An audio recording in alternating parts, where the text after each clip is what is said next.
Hello, everyone. Hope everyone is well and happy. Hope none of you have this nasty cold that I've had. My voice is still not great. Um, Tom isn't with us as yet. I'm hoping he jumps on soon. As soon as he does, I'm just having YouTube live, saying I'm live. We can get to talking about things we discuss. Before we go forward with that, I want to talk about something else. There was an arrest made yesterday for attack on Lee Waters' office. Now, Lee Waters has been in the news a lot with this 20 mile an hour speed limit. He's the Environmental and Transport Minister for Wales. I can totally condemn attack on his offices or physical or personal attacks on him. Criticise the policies, criticise how they do the job. Fine, fair enough. That's okay.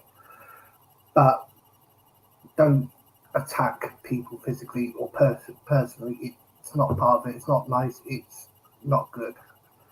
I will say I did email Lee Waters' office to come on and do a live stream and have a talk about 20 mile an hour speed limits and other things that are coming up we've got Tom coming in now. I'll just bring him on. Hi Tom, how are you? Good morning, Luke. How are you? I'm full of cold. I'm struggling with my voice, but I'll carry on. It's not been great. I hope you feel well soon, and hopefully you'll have a political discussion to lift the spirits. Yes, it will be good. I've got you for 45 minutes today, I believe, which is great. I was initially offered 20. I asked for a bit more, and Kay was very kind. And before we start, can you please thank your staff for the help they gave me with Havant at the start of the year? We didn't get the answer we wanted. Apparently, they had no clue who I was, even though I was in the process of getting a flat from them. But your staff were fantastic and did a lot of help for me back at that time. So if you could thank them for me. Yeah. No. Thank you, because they're what I find in politics as well is that sort of as the MS or the MP at the centre of it all, you seem to get the attention, but actually it's the staff who do is invaluable. Yeah, I had a good chat with your staff about this time last year because I walked into your offices. This was the time when the Atlantic was closing the homeless part of the thing. And I had a good chat with your staff then. Anyway, we'll get on to, because we've got limited time, we'll get on to things. And we'll start with probably what's been recently the most important thing, tourism tax. We have the 20 mile an hour. I just want to say this is Tom Giffard, the representative of South Wales West in the Senedd, and the Shadow Tourism Minister.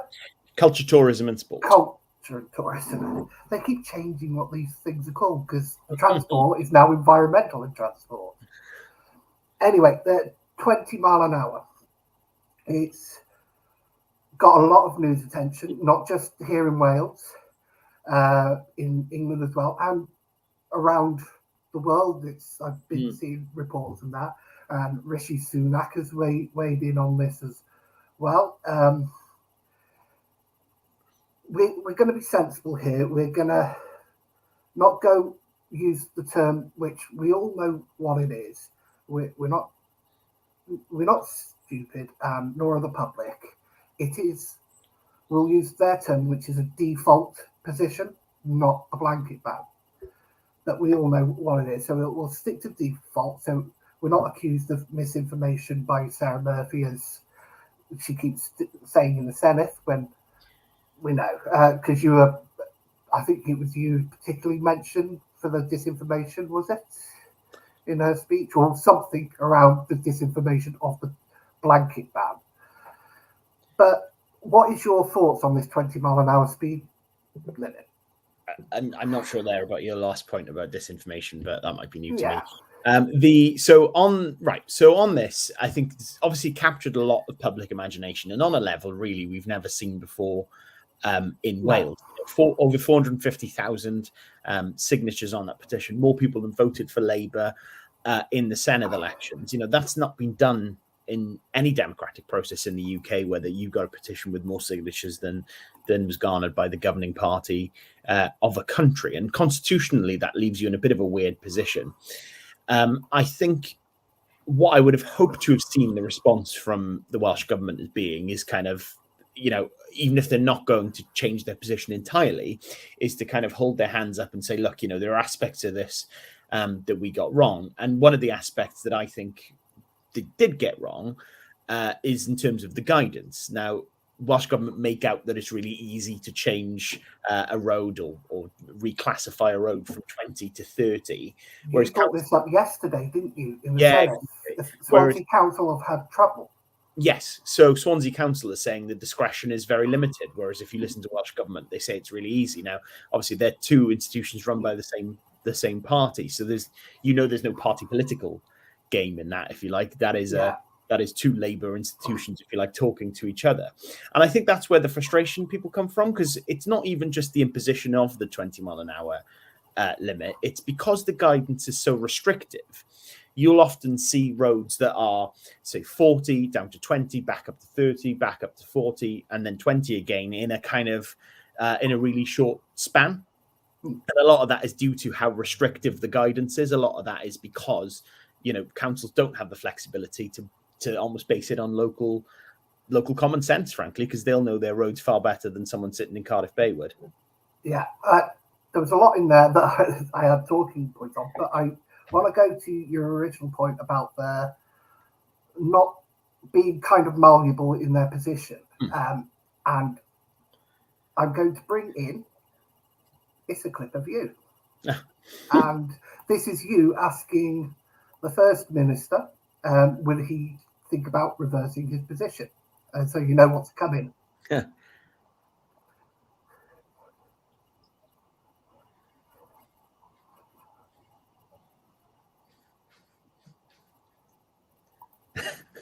Yeah, it's just crazy. It's not the sensible idea would have been to say, this is something we really want to do, but we're going to take a proper look at this again and see where we've got things wrong, which is in part what they're doing now. They're saying that now we're going to work with councils to try and find the best solution for certain roads. But it was that one thing, just one word. No, it's like we do it my way or no way at all. It's arrogant more than anything. Yeah. And it's as of this morning, it's 158,000 signatures on that petition. Yes, 25,000 are from England, so I'm guessing it's people who work in Wales, come across the bridge, or on the A449, or from North Wales, that are probably coming and saying this is affecting my journey to work, because it does affect the journey. No matter what he says, it's not going to add 1 minute to a journey, because that'll be if you're only travelling 1 mile on 20 mile an hour roads. It's 45 seconds for every mile you travel. So 1 minute is not a sensible answer. The other thing I want to point out is that the way it's been implemented, where you go from 40 to 30 to 20 and then back up to 40. I don't know if you've driven over Kevin Cribber recently. That whole stretch through the village is 20 mile an hour, which I completely agree with. There's cars on both sides and there's not one pedestrian crossing in that village. But if you're coming out towards Kenwick Hill, it goes up to 30 miles an hour for 400 yards and then back down to 20, which makes no logical sense. It costs more for extra signs. Yeah. It just doesn't make sense in the way it's been implemented. But that's a consequence of having quite restrictive guidance from Cardiff Bay, which then councils don't have that flexibility to say, you know what, actually probably would be more sensible not to have that, as you say, 400 yards over 30. Just following up on one of the other points you made about the Welsh government saying that they're listening, my view is I think they've been forced to say that because of the level of, I think it's totally taken them by surprise, the level of public interest in this. But actually nothing has changed yet. The review points were built into the bill, and therefore, nothing in the guidance has changed to allow for councils to do anything differently. There are always going to be discussions with councils at this point anyway, and at further points. So I think it's important to reflect that whilst yes, the Welsh government is saying that they are going to look at it, they're always going to look at it. Nothing has changed as a result of this petition, and it goes back to, as you say, that kind of my way or the highway attitude you saw from the First Minister there. Yeah, I think I was, before you came on, I was talking about Lee Waters and the attack that was suffered on his office. There was an arrest made yesterday, and I was saying I totally condemn that. You can criticise a person's policies or how they implement them or how they go about implementing them. But when it comes to personal and physical attacks, totally leave it out, and I'm sure you condemn that with myself. It's not nice. I'm sure you get personal attacks, especially being a Conservative in this time, especially last year when Liz Truss was in government. It probably made your job a bit harder than it should have been at the time. But I could totally condemn these attacks, and it should never happen in politics. But it does, unfortunately, and it's part of, while it's not something we want to deal with, it's part of that's always been there in some way. But as I said, I totally condemn that part. Going back to this 20 mile an hour limit now, what do you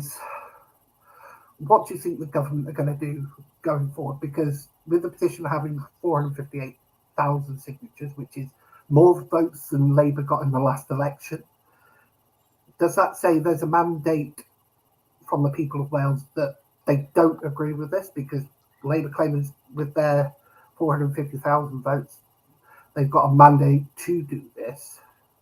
Yeah, I think it probably does constitutionally leave this policy in an awkward place, and I think, looking at what happens next, I think the tactic from the government, I'm assuming, is just to kind of hope it goes away, to hope that people just kind of get over it or get kind of used to it or kind of give up the fight. I think the important thing for those people that do disagree with the way this has been implemented. And look, I am an advocate for 20 mile an hour outside where it's sensible, Yeah. the various schools, all that stuff, obviously makes a lot of sense, and do that in a common sense way. But this specific imposition of it, if we don't see a change in that guidance, if we're not seeing actual visible change in the way that this is brought in, then I think it's incumbent not just on us as politicians, but on the public as well, to keep that story alive, frankly. Yeah. I think what they're hoping for is that it goes away and everybody just moves on. I'll get onto this in a bit, but I think there's actually more to this 20 mile an hour than we're actually seeing, because this is just the surface part of what they're trying to do.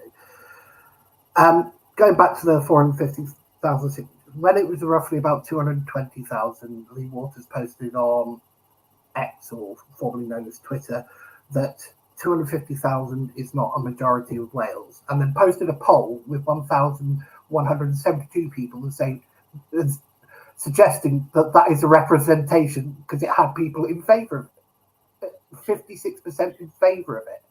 And so 1,172 is a reflective, but 200,000 isn't. Yeah, and I think there's things like that where I think I remember the poll in question, but I can't remember the exact wording. But obviously, when you ask this question, it depends on how the question is worded. Yes. So if you asked me, do you agree that 20 mile an hour limits? Not. Yeah, should overall. Be in certain areas. Yes, absolutely, I do. But obviously, the way in which it's done. But what the important thing is, when people are asked about the specific Welsh Government policy, so the two polls we've seen where they've asked about, do you agree with the Welsh Government's 20 mile an hour limit, not the kind of general theoretical one. We've seen about 66. There's one as high as 65. So I think it shows you that actually this specific scheme isn't as popular as they'd want to make out. And look, if 200,000 isn't the democratic sample in the words of Lee Waters, well, we're now on over 450,000. That's more votes than Labour got. So we can argue that the government isn't there democratically if that isn't enough. No. We'll expand on the 20 mile an hour and the driver. This is part of their manifesto pledge to make roads safer, as we can see here. The motivation to make a shift away from private use cars.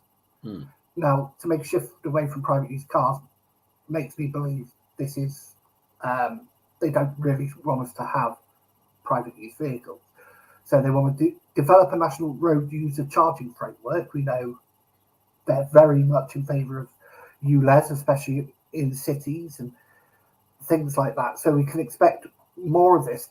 And they claim this isn't a war on motorists. This isn't an attack on hardworking people, because it's generally people with less money that require the use of these vehicles more for getting their children back and forth to school, or working because they can't work locally. They're trying to find work wherever they can. It's quite often slightly farther away. And with the current policy of trying to get people out their cars, it would make sense that we have a fantastic public transport system, but we haven't, and it's getting worse every day with changes to bus services, cutting bus subsidies, but they're not seeming to link the two together. Yeah, it's like we destroy one, we destroy the other. Yeah, and I think that there's two issues at play here, right? Is about the 20 mile an hour, as you rightly say. I think it's the thin end of the wedge. We've seen, you pointed out the road charging there, but also other schemes, like we've seen the ban on new roads being built in Wales, cancellation of the M4 relief road project, the kind of ULEZ style charges, if you like, to enter certain cities being mooted as well. And, I think if you asked Labour politicians, they probably would say, and they probably do believe that it isn't a war on motorists. But I think my view is it's philosophical for them. They don't understand it, because they don't understand why somebody would want to own their own vehicle. They don't understand the independence that comes from that. They don't understand the reliance on that vehicle to put food on the table, whether it's people driving a van to use for work, or a tractor to use on the farm, or just to commute to get to work using a private vehicle. So that's the kind of issue number one. And I think what I'm trying to say is their philosophy doesn't allow for that. They're all much more about collective forms of public transport, which, as you say, leads us on to the debate about public transport. Now, we can talk about rail and, HS2 and all the rest of it. I'm very happy to get into if you want. But, the predominant form of public transport in Wales, I think it's 80% of journeys off the top of my head, are done by bus. Therefore, that's a massive issue. Now, we've seen bus services being cancelled in Bridgend over the years. I remember when I was a councillor on BCBC, Bridgend Council cutting bus subsidies, telling us it wouldn't have an impact on the number of buses that were available. And lo and behold, we saw cuts in buses. This week, I had a letter about bus cuts in Swansea, in the other half of the region I represent. Now, that's 7 bus services cancelled completely, loads of reductions in services and hours and days that buses operate on. And that was directly linked to cuts in bus subsidies. Now, as you rightly say, if you want people, right, so there will be lots of jobs where public transport is not feasible anyway. If you've got to carry tools and materials and whatever to work, obviously you'd need a private vehicle for that.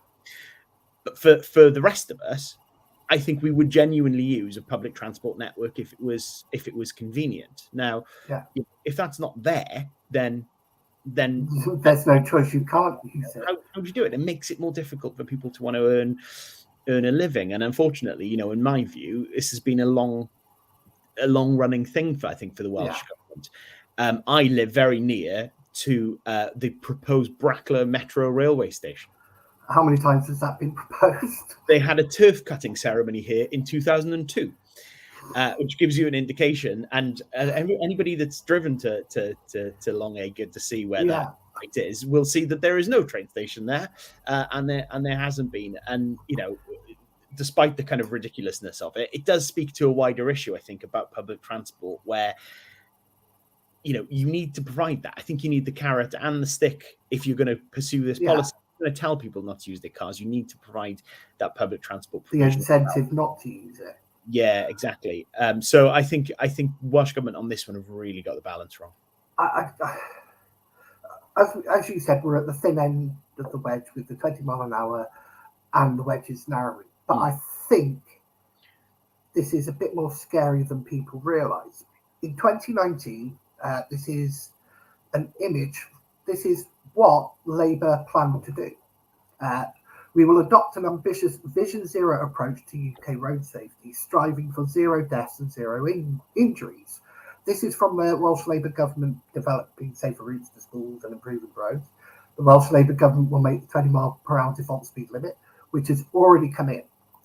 So, as I said, I think it's a lot more scary than people realise, because realistically, logically, you cannot have 100% road safety without getting rid of all kinds of vehicles off roads. That's bicycles, motorcycles, cars, lorries, vans, emergency service vehicles as well. Yeah. And I think all accidents happen on all kinds of roads and all kinds of speeds. And, you know, that's kind of an unavoidable fact, unfortunately. You know, I personally think that you get more public buy-in with some of these things. And then what's important is that not only that you have a law, that people actually want to be a part of and buy into. And I think, you know, going back to this 20 mile an hour issue, I think one of the problems with that is obviously we all want to see no deaths on the road, right? I couldn't find a person that would want that. However, the practical reality of it is you need a law that people can adhere to and respect. And I think that, you know, whilst that most people will want to adhere to the 20 mile an hour speed limits, even if they don't agree with it, some people won't. And it makes those roads more dangerous then, because obviously you can think something is safe, you can think something is 20 mile an hour, but if you've got somebody, as happened with me the other day, overtaking a queue of 20 mile an hour cars at 40 miles an hour, well, that's more dangerous for the people in their cars and the people walking on those streets as well. So you really need, I think, public buy-in with a law like that.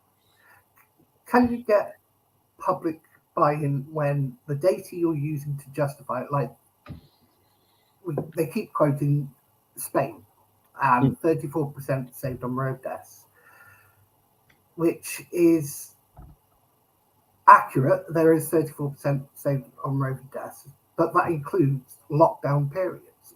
When you compare 2019 and 2022, this, I can't actually get in closer. No, I can't actually get in closer from that. Road deaths actually went up 4% in 2 comparable years. They actually went up when they dropped their speed limit down to what is essentially 20 miles per hour. Here they go by kilometres, so I think it's something like 32 kilometres an hour or slightly less. Every metric went up except for one, and that was motorcycles. That actually did fall.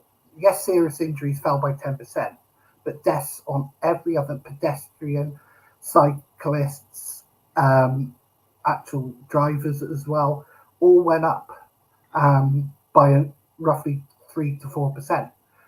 There was 5% more deaths in total from pedestrians. So when they're using data, it says 34%, and then you have Alvaro Gomez, the transport minister in Spain, saying yes, it says 34%, but they're giving the 30-foot overview of the statistics instead of digging in to comparable years.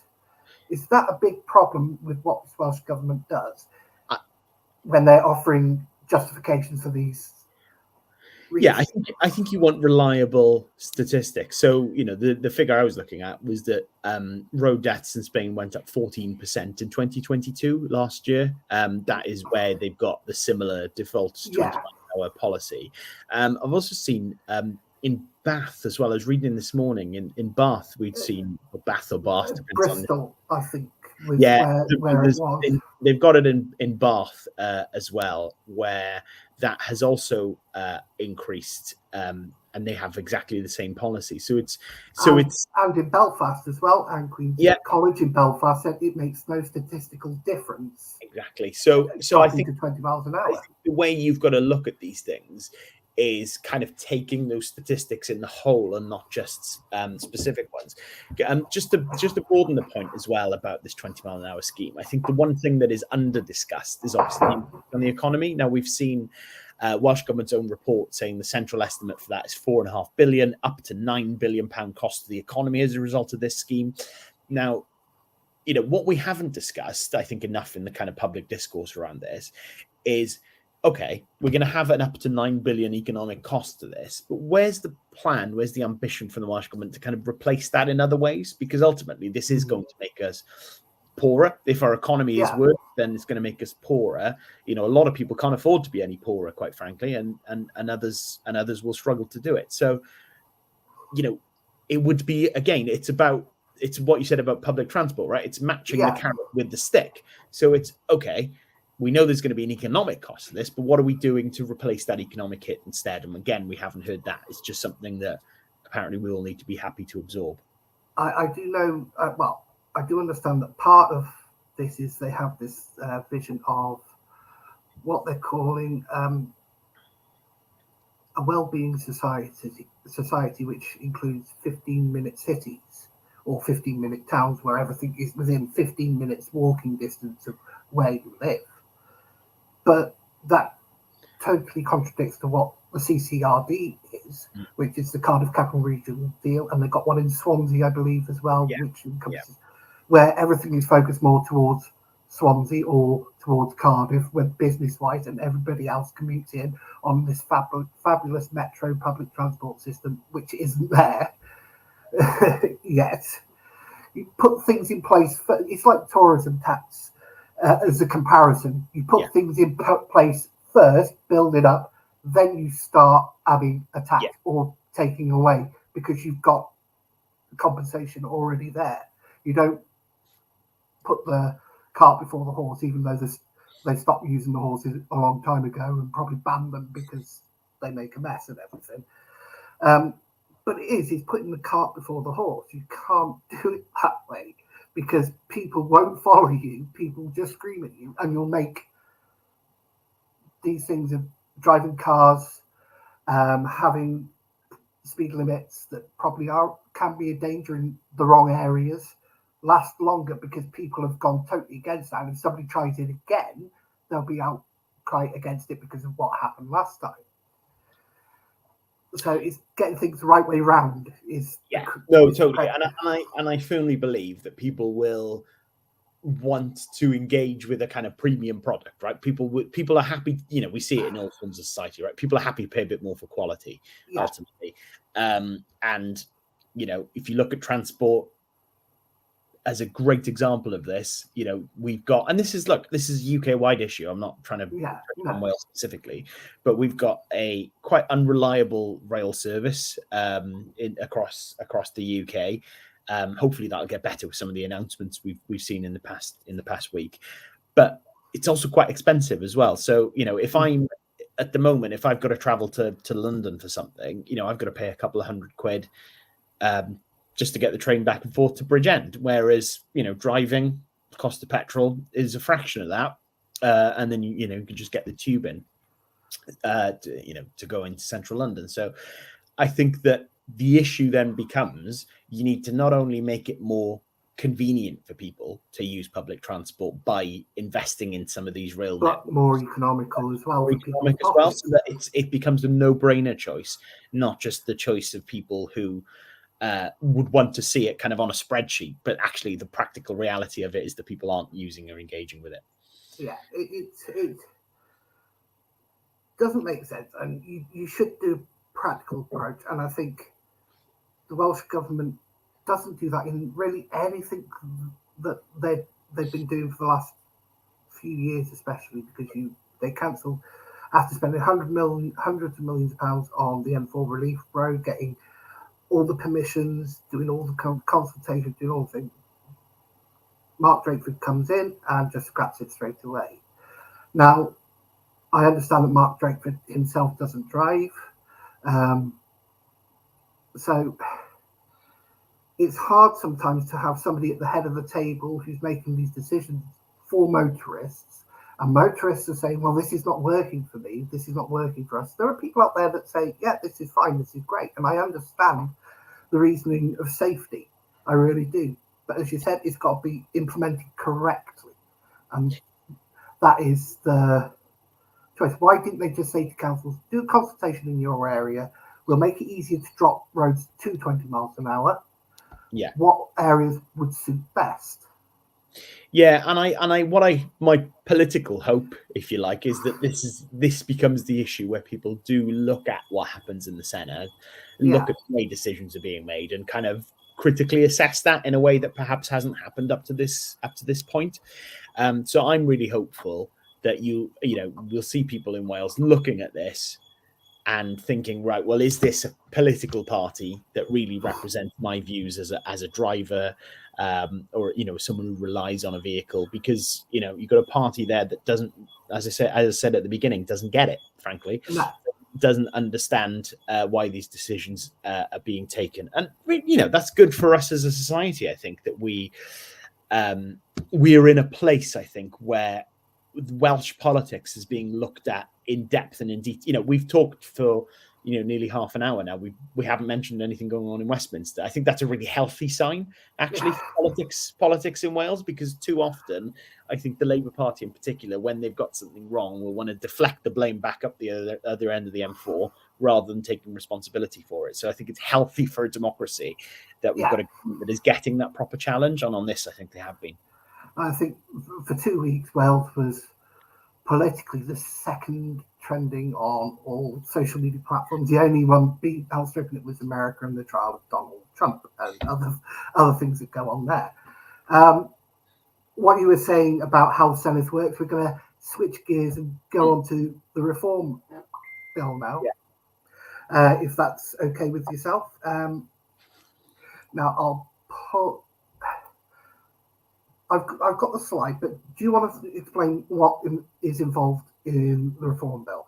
Yeah. So in a nutshell, there are two bills, and I won't go into that, but it's quite complicated. But in essence, the main headline bit is we're going to see 36 more politicians elected to Cardiff Base. We've currently got 60. That will increase to 96. There are a couple of things that change. First of all is the way the politicians are elected. So what we'll see is Wales split into 16 parts, and each of those 16 parts, those super constituencies or those regions, will elect 6 MSs. There are a lot of difficulties with the way that works. I'm sure we'll come on to it. But one of the proposals, which is in a separate bill, is to gender the lists. So you essentially, if you have a man at number 1 on a list, you'd have to have a woman at number 2, or vice versa. That is one of the issues I think we've got with this bill, because it doesn't necessarily mean you get the best person for the job. You've seen this in the Labour Party, where they've introduced all women shortlists, where sometimes you've got really, really good women standing, and other times, you've kind of lowered the bar perhaps for somebody a bit less. And I think that is a problem with this bill. I think the other problem with this bill, frankly, is the cost of it. So in that bill, the estimated cost is as much as £120 million over the course of the Parliament. And that's a lot of money. Which caused controversy. It's a lot of money. X yesterday with, I can't remember who it was, Conservative said it will cost £120 million, and we had to do correction over a period of so long. Yeah. So and that's the way these things are estimated, right? Obviously, you look at it over the cost of Parliament. So that, you think, well, could you think of ways, we've just talked about public transport cuts. We know that there are other worthy causes, NHS and education and so on. Is that the best way to be spending 120 million if you've got it, particularly at a time where the Welsh government says it doesn't have enough money and is actively looking at things like the NHS to cut back on? And the third thing as well, that I've kind of got a problem with, and it might be a bit odd me saying this as a regional Senate member, but I think it can reduce the amount of democratic accountability that those people have. You're no longer, when you go to the ballot box, voting for a person, you're voting for a party, and then the party selects the people that you elect. And the problem with that can become, in some instances, people are more keen to keep their party happy than their constituents happy, because at the end of the day, you are not voting for an individual. You are trying to keep your party happy to ensure that you're as high as possible on that list. Now, that will work in every circumstance. There genuinely will be people that want to help their constituents, and I hope they're the people that parties select. But it does leave itself open to that sort of thing. Yeah, I just want to make a correction. I have just had a message off somebody. Mark David does actually drive. So I retract that. But going back to this, there's closed lists as well as part of this, isn't there? Which means you have to vote for a party and then they'll choose who puts in that seat, which takes away actually voting for a person. But how would this impact people who don't want to be part of a party but want to represent their people and independent like myself? So I think there's two issues here. Sticking with the party point first, and I'll come on to independent. Is I think the biggest issue for me is this, right, with the system, is that what we really need to get good government in Wales is backbenchers from the governing party who are willing to speak their mind and speak out. And I can criticise the Welsh government all I want, but I can be dismissed, if you like, by Mark Drakeford as being someone not from his party. If someone on his own bench speaks up against policies, which we've seen in this Senedd, Sarah Murphy herself has done it. That carries a heck of a lot more weight. The problem becomes then is that they're less likely to get reselected because they haven't kept their party happy, because they've spoken out. It means that they're going to be pushed further down that list, and therefore, their chances of getting back in are lessened, and therefore they're going to, frankly, toe the party line, and that is an issue with the way the system works. On your point about independence, I actually think, contrary perhaps to what you think, is it's actually a little bit easier, I think, for independents to be winning seats, because you don't need to outright win a constituency as an independent in the same way that you do currently. You would need to get, I think it would estimated to be, I think it's around 15% or something like that of the vote in order to get one of those six on the list, which is more achievable. It's lowered the bar. What you can't then do as an independent is, if something then happened, to that individual, whether they died or resigned their seat or whatever, for a political party, that would go to the next person on the list. For an independent, that seat would just be totally vacated, and that's the downside. Is then you'd kind of have the rest of the parliament with that seat not being taken up. So actually, I think it's easier for an independent, to be honest with you. Independents wouldn't have to just, like with a party list, you have to put the party. The independent would be as an individual. So if you've got 7 independents standing in, say, Bridgend County, where there's only 6 seats, and let's say a miracle happens, they get the most amount of votes, and they could have 6 seats. So who would then decide who gets the 6 seats? Because there's 7 independents who stood, and they're not a party, so they wouldn't get that choice. Yeah, or you'd have to register as a sort of an independent political party, if you like, to sort that out, basically.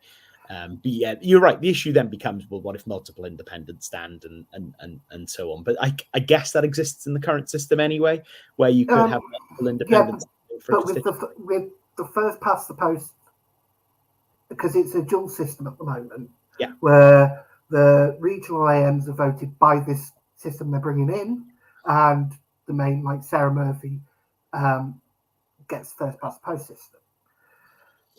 Because we see a shift politically, certainly at council levels, because they want to do this for county borough councils as well, is the thinking that I've been seen in documents, and that they want, if it's successful at the next election, they'll bring that for county borough councils in Wales as well. We've seen Bridgend, particularly Bridgend Town itself, has very recently, over the last 6-7 years, turned independent, very, very much so independent. At county borough council level, they hold nearly all the seats, and at community council level as well. I forgot where I was going with my point. This is me. My brain goes off in different tangents. Yeah, so we can see that independents in Bridgend Town have got a good chance of getting votes. Steve Bledsoe stood last time against Sarah Murphy, and he got, when his vote was counted, he got the highest amount an independent had ever got in Wales, until that was beaten by somewhere in the Rhondda, somebody in the Rhondda. So we can see independence across Wales is actually gaining. I don't mean independence for Wales, I mean independent candidates who want to do good for the community. Everybody wants to do good for the community, but an independent would be more focused on the actual community and not voting a party line like we see with Labour, because I can't see every one of them thinking that 20 miles an hour was a good sign. I think there must have been at least one that thought, yeah, this is wrong. But I wasn't totally sure. I thought it was going to be a complete closed system where you vote for party and then they decide who puts in the seat. But that's still only going to work for the regional part of the seat, is it? Or... Yeah. So in essence, what you'll have on the ballot paper when you go to the polling station on election days, now one ballot paper and not two, and there's one ballot paper will have a list of all the parties, and it will, I understand, have a list of the top couple of candidates underneath the party name. So if you look for Tom Giffard, hopefully, touch wood, will be Conservative, and then my name under it, and a couple of other names probably as well.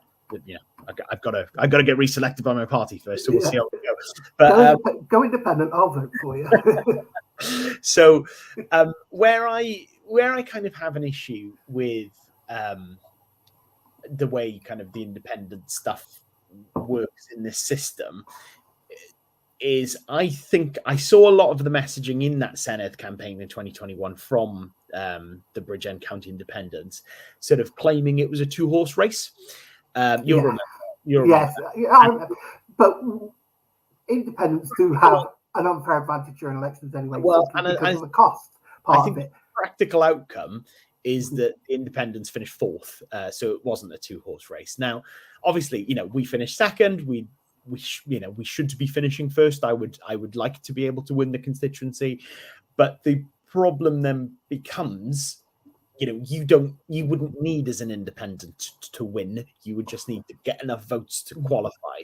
And I think there becomes a bit of an issue there democratically, I think, in terms of you end up with politicians, not who you voted for, but who can command a kind of crumb of support to get over the line. And I think you'll see some of this with smaller parties. And hey, what happens if we do get parties? Let's leave the independent argument for 1 second. Yeah. But what happens if we do get parties on the far right, on the far left, that can garner support like that in the future? We've seen it under this similar system in the past, where the BNP won seats at a European level. Yeah, it does leave the door open for something like that as well to happen. Yeah. Well, because there's an economical argument, and that is what the Conservatives its major focus on, is the cost of this at a time when we can't really afford it, and with the economic loss of the 20 mile an hour,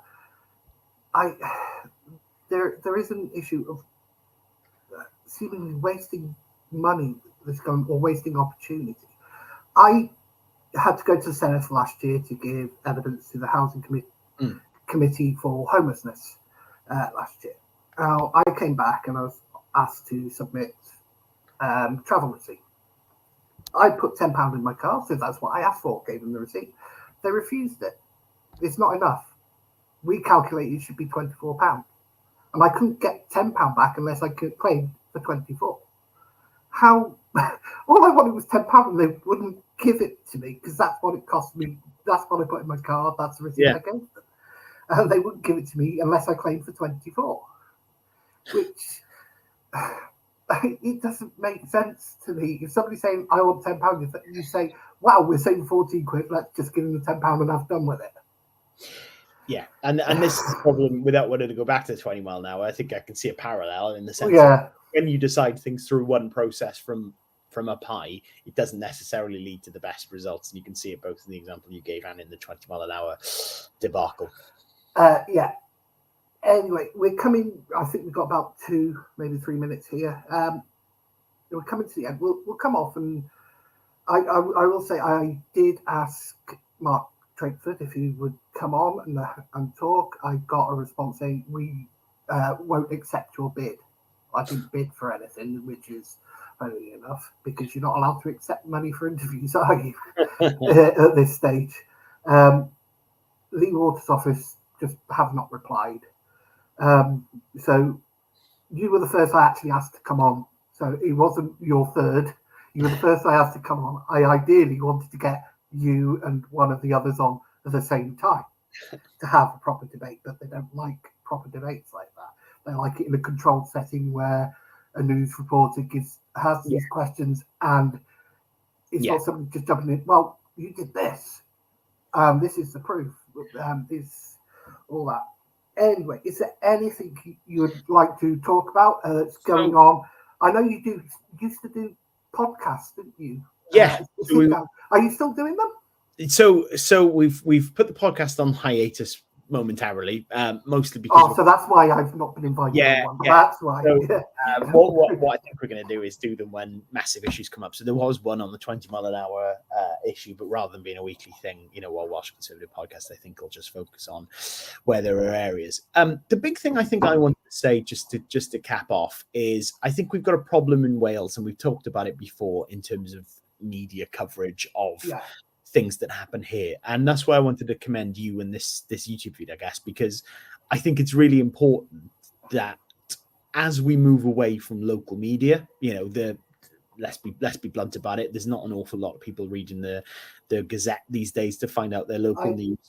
I think you're occupied. Before you carry on, I think it's like I don't call myself a journalist. I don't call myself an interviewer. I'm just a guy with an opinion. Yeah. Who wants to get other people's opinion? I don't care who I talk to. I've got Neil McElvoy coming on next month from Papel, which I don't care if you're from the British Nationalist Party, from the Labour Party, and that. My son said to me, because I told him about Neil McElvoy, and I said, I don't agree with everything he says. There are some good points, but I don't agree with that. He said, well, why do you want to talk to him? I said, these are the people you need to talk to more than the people who agree with you, because they could change your mind on something or make you think of something in a different way you didn't think of before.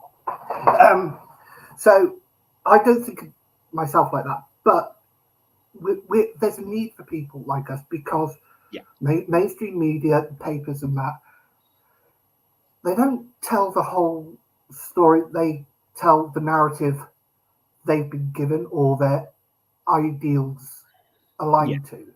And that's the same with the BBC. It's the same with all places. As much as the BBC wants to say, oh, we're diverse, we have a range of opinions, it's not. You can see which way they lean on certain subjects. Yeah, totally. And their reporting seems to be biased towards that.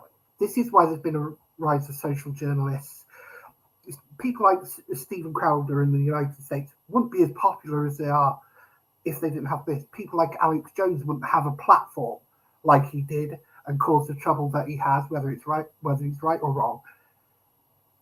And that's the problem, because people speak out. If journalists went back to journalism, investigative reporting, and reporting the facts as they are, not as they want people to see them, then there won't be need for people like myself. Yeah, and I think it occupies a really important space, because if you're in a future where nobody is looking at newspapers in the future, or particularly local newspapers in the future, where does someone go to get specific news about Bridgend, and particularly in the council and the representatives that represent Bridgend? Now, obviously, you mentioned the BBC. They will cover things from a worldwide perspective, and you'll see the occasional story where something massive is happening at a local council level, but that is probably about it. So I think you're occupying an important space here that doesn't really, if we're not careful, and if we don't have people like you occupying these sorts of spaces, the democratic aspect of that does really fall away, and it does concern me in quite a big way, that we're not going to have a system where we're going to have a system basically where we've talked about the new Senate system, where politicians are not as accountable to their constituents as they are now. But also, if we're not careful in terms of what we do with the media, we're going to have a system where people are not as aware of what their politicians are doing in their name either. So this is why this stuff's really important, and that's why I'm keen to support you and others like you do this sort of work.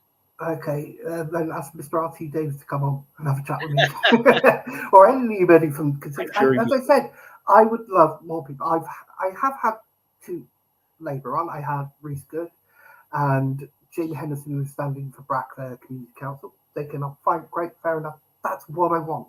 Yeah. Labour administration in Bridgend will not come on. Keep refusing.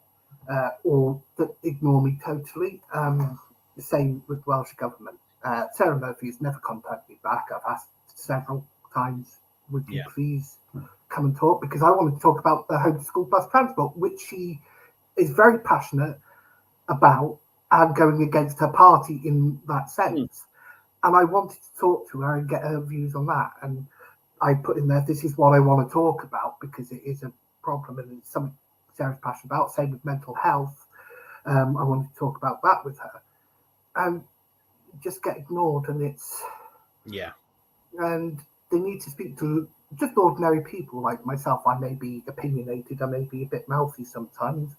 But I'm willing to have my mind changed. It's like, I'm not conservative. I'm probably more conservative leaning than Labour. And as I said, I'm not into party politics and I don't think I'll vote party again. If you went independent, I would happily vote for you because I think you do fantastic work holding the Senate because I see all your clips that you put up and I watch a lot of your podcasts when I do see them pop up on my feed sometimes. And as I said, I was a little gutted you haven't invited me on, my opinion, at any point. But yeah, I would have thought you'd have done a podcast from the conference in Manchester this week because people are actually interested in what goes on at these conferences. We just see what the news says. Yeah, and the interesting thing about the conference, just to close off, is exactly that. Is that when I went to my first conference, it was 10 years ago now, probably a little bit longer. I expected it to be what we see on the news, the conference hall, and everybody clapping and all the rest of it. But I actually spent very little time in the main conference hall this year. I went in to see Andrew and David TC, and that was about it. We had to come back to be in the Senate this week when the Prime Minister was on Wednesday. But a lot of the fun and a lot of the activity, if you like, goes on around the conference at fringe events where important sort of discussions are happening. More of a deep dive, like today, if you like, on various topics. But also just the social element as well, because you do see people, a political party at the end of the day, despite our differences, we are a family, we are a political family. And it's just great to see people and to catch up. And, there are some people I only see at conference every year, which is quite nice. But, and it'll be similar with you guys, I guess, in the independents. Appreciate you live in the same area and all the rest of it, but you won't agree on everything. We don't. Me and Mike Williams had a disagreement yesterday on a subject, but that's how it goes. That's how it works. And political parties are absolutely no different. But at the end of the day, we're all fighting for the same cause, and I think that's the bit we all need to remember. I tell you what, next year your conference is in Birmingham, isn't it? Yeah, that's close to where I grew up. I grew up in Stafford. I'll come and do live stream from there every day if you can get me some people to talk to. I don't care who I talk to, just I want to hear different opinions. I want to hear what people think about things generally. And I'll come and do a live stream every day and we'll get people on chat and show what it's like actually behind the scenes at a conference. And see, it's not all this stiff sitting in chairs and getting people escorted out by police. I couldn't help that. Sorry. No, sounds good. Very happy to help with that offline. And you're welcome anytime you say, "Oh, Luke, I've got something really important I want to speak about. Can I come on?" Just message me anytime. You're welcome. I'll do it the same day if you need to do it, or a couple of days. If any of your staff want to come on and have a chat about their job, happy to. Kay's been fantastic with me, so thank her very much for everything, especially this extra time because I've gone well over this 45 minutes now. So I'm going to let you go because you're very busy. You've had a busy week in Manchester and then back into the Senate yesterday. So, Tom, thank you very much for joining me again. It's been 2 years since our last live stream, so hopefully it won't be that long next time. No. Thank you for coming. Brilliant. Thanks very much, Luke. Much appreciated. Cheers. Bye. Right. Thank you, everyone, for joining me today. We've had fluctuations with people online, and I think Tom had a lot to say there, and I like Tom a lot. And he's very honest. He doesn't mind what I talk about. First time I talked with Tom, he didn't mind me mentioning a vote that went against where everybody else voted, not from Conservative side of it, but from everybody else in Bridgend, and it was unpopular that them voting against it. And he was happy for me to talk about that.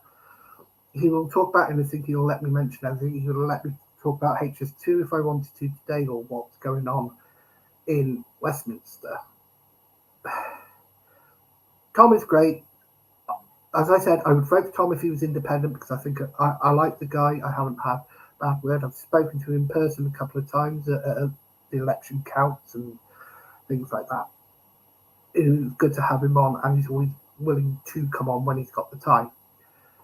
Wish Labour councillors would, people like Sarah Murphy, I suppose even Hugh Rankin Davis, if he would like to. I would happily have him on to talk to. But yeah, I'm very limited who to talk to. I'm setting up next month with Neil McAvoy to come on. I know it would be a bit controversial with everything that was in the papers at the time, but you've got to listen to opposing voices as well as those you agree with, because everybody should get a chance. I don't. We'll keep the talks within bounds, but I don't mind if people want to talk about anything they want to talk about. Anyway, thank you for coming on. A happy Friday. Hope you all have a wonderful weekend. Good luck to the boys this weekend against Georgia. Complete topping the group. Let's hope that happens. Some good performances. And I would like to say, I hope Scotland win this weekend. I'd love to see Scotland win. It'll make our semi-final a little bit easier. I fear Ireland if we get to the semi-final. Anyway, have a good weekend, everyone, and thank you for joining me. Goodbye.